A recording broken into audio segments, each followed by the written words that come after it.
Selanjutnya untuk penerima bantuan hibah silakan duduk. Mohon berkenan ibu.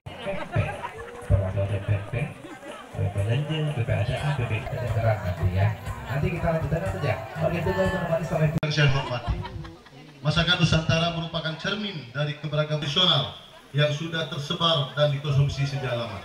Bahkan kebutuhan dasar manusia yang paling utama yang dijamin di dalam Undang-Undang Dasar 1945. Sebagai komponen dasar untuk menghormati Kota Palembang sebagai daerah dengan jumlah sumber daya alam yang melimpah.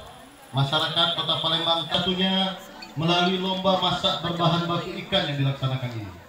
Ini merupakan cara pemerintah dan sangat baik bagi pertumbuhan, apalagi terhadap mencegah stunting. Karena ikan mengandung omega 3 yang berguna sebagai nutrisi otak. Fungsi ikan juga penting bagi ibu yang mengandung dalam rangka bahan baku ikan tingkat Kota Palembang secara resmi saya nyatakan dibuka. Sekian, terima kasih. Wabillahi taufiq wal hidayah. Wassalamualaikum warahmatullahi wabarakatuh. Wali Kota Palembang Haji Harnojoyo ditandatangani.